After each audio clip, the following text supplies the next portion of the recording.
श्री सीतारामचंद्राभ्या नमः। वाल्मीकि रामायण अयोध्याकांड सर्ग 18 श्लोक 1 से 15। श्रीमद् वाल्मीकीय रामायण हिंदी अर्थ। सत्यं शिवम सुंदरम श्रीराम। श्रीमद् वाल्मीकीय रामायण। श्री सहित दिनकर बंस भूषण काम बहु छवि सोहई।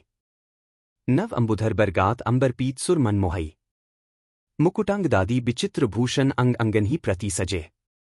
अंभोज नयन बिसाल उर्भुज धन्य नर निरखंतीजे।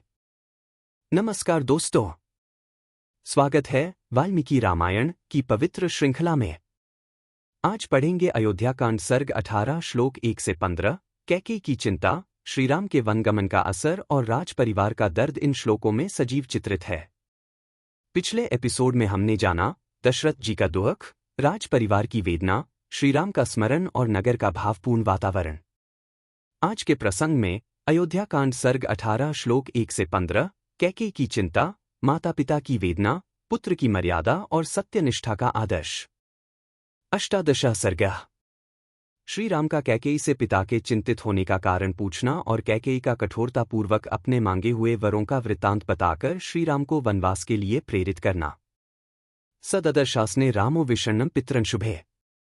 कैकेय्या सहितं दीनमुखेन परिशुष्यता। एक महल में जाकर श्रीराम ने पिता को कैकेयी के साथ एक सुंदर आसन पर बैठे देखा। वे विषाद में डूबे हुए थे, उनका मुंह सूख गया था और वे बड़े दयनीय दिखाई देते थे। एक सपितुश्चरणों पूर्वंभिवाद्य विनीतवत ततो ववंदे चरणों कैकेय्याः सुस्माहितः। दो निकट पहुंचने पर श्रीराम ने विनीत भाव से पहले अपने पिता के चरणों में प्रणाम किया, उसके बाद बड़ी सावधानी के साथ उन्होंने कैकेयी के चरणों में भी मस्तक झुकाया। दो रामित्युक्त्वा तु वचनं बाष्प पर्याकुलेक्षणा शशाक नृप्तिर्दीनो नेक्षितुं नाभिभाषितुं। तीन उस समय दीनदशा में पड़े हुए राजा दशरथ एक बार राम ऐसा कहकर चुप हो गए, इससे आगे उनसे बोला नहीं गया। उनके नेत्रों में आंसू भर आए, अतः वे श्रीराम की ओर न तो देख सके और न उनसे कोई बात ही कर सके। तीन तत्पूर्वं नरपतेर्दृष्ट्वा रूपं भयावहम् रामोऽपि भयमापन्नः पदास्पृष्ट्वपन्नगम्। चार राजा का वह अभूतपूर्व भयंकर रूप देखकर श्रीराम को भी भय हो गया, मानो उन्होंने पैर से किसी सर्प को छू दिया हो। चार इंद्रिय प्रहृष्टस्तन शोक संतापकर्षितम न्यश्वसंतन महाराजं व्यथिता कुलचेत्सम। पांच ऊर्मिमालिन मक्षोभ्यण क्षुभ्यंतमिव सागरम उपप्लुतमिवादित्य मुक्ता नरितमिषि यथा। छे राजा की इंद्रियों में प्रसन्नता नहीं थी, वे शोक और संताप से दुर्बल हो रहे थे, बारंबार लंबी सांसें भरते थे तथा उनके चित्त में बड़ी व्यथा और व्याकुलता थी। वे ऐसे दिखते थे मानो तरंगमालाओं से उपलक्षित अक्षोभ्य समुद्र क्षुब्ध हो उठा हो, सूर्य को राहु ने ग्रस लिया हो अथवा किसी महर्षि ने झूठ बोल दिया हो। छे अचिंत्य कल्पनृप्तेस्तन शोकमुपधार्यन बभूव संरब्धतरः समुद्र इव पर्वणि। सात राजा का वह शोक संभावना से परे था।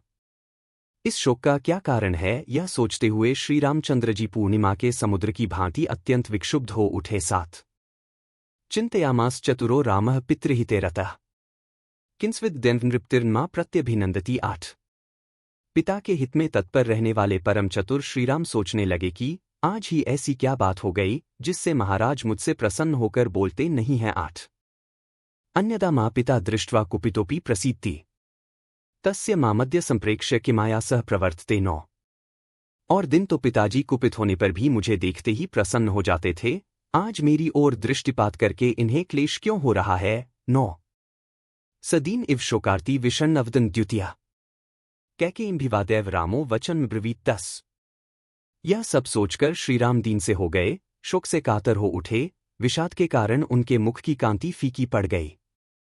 वे कैकेयी को प्रणाम करके उसी से पूछने लगे। 10 कच्चिन मया नापराधम अज्ञानाद येन मे पिता कुपित स्तन माचक्ष्वत्वमे वैनम प्रसादय। 11 मां मुझसे अनजान में कोई अपराध तो नहीं हो गया जिससे पिताजी मुझ पर नाराज हो गए हैं, तुम यह बात मुझे बताओ और तुम ही इन्हें मना दो। 11 अप्रसन्नम्नाय किन्नु सदा मां प्रतिवत्सला विषण्णवदनो दीनः नहीं मां प्रतिभाषते। 12 ये तो सदा मुझे प्यार करते थे, आज इनका मन अप्रसन्न क्यों हो गया।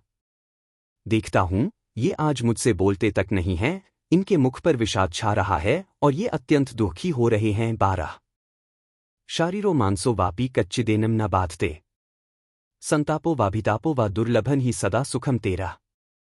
कोई शारीरिक व्याधिजनित संताप अथवा मानसिक अभिताप, चिंता तो इन्हें पीड़ित नहीं कर रहा है, क्योंकि मनुष्य को सदा सुखी सुख मिले ऐसा सुयोग प्रायः दुर्लभ होता है। 13 कच्चिन्न किंचित भरते कुमारे प्रियदर्शने शत्रुघ्ने व महासत्वे मातृणा व ममाशुभम। 14 प्रियदर्शन कुमार भरत, महाबली शत्रुघ्न अथवा मेरी माताओं का तो कोई अमंगल नहीं हुआ है। 14 अतोष्यन महाराजम कुर्वन वा पितुर्वच मुहूर्तंपि निश्चयन जीवितु कुपिते नृपे। 15 महाराज को असंतुष्ट करके अथवा इनकी आज्ञा न मानकर इन्हें कुपित कर देने पर मैं 2 घड़ी भी जीवित रहना नहीं चाहूंगा। 15 कल जानिए अयोध्या कांड सर्ग 18 श्लोक 16 से 30, जिसमें दशरथ का मानसिक संघर्ष, कैकेयी के नए विचार और परिवार की गहराती पीड़ा। अगर वीडियो अच्छा लगे तो लाइक करें, शेयर करें और चैनल को सब्सक्राइब जरूर करें। हर दिन सुनिए और पढ़िए वाल्मीकि रामायण की प्रामाणिक हिंदी व्याख्या, नीति, परिवार, त्याग और सनातन प्रेरणा के साथ। धन्यवाद। जय श्री राम। बार बार बर मागो हर्षी देहु श्रीरंग, पद सरोज अनपाइनी भक्ति सदा सत्संग। कथा विसर्जन होत है, सुनो वीर हनुमान, जो जन जंग से आए हैं सो तंग कर ही पयान। बोलो सियावर रामचंद्र जी की जय। राम भक्त हनुमान जी की जय। उमापति महादेव जी की जय। मंगल भवन अमंगलहारी, द्रवहु सुतसरथ अजिर बिहारी। दीन दयाल बिरिदु संभारी, हरहु नाथ मम संकट भारी।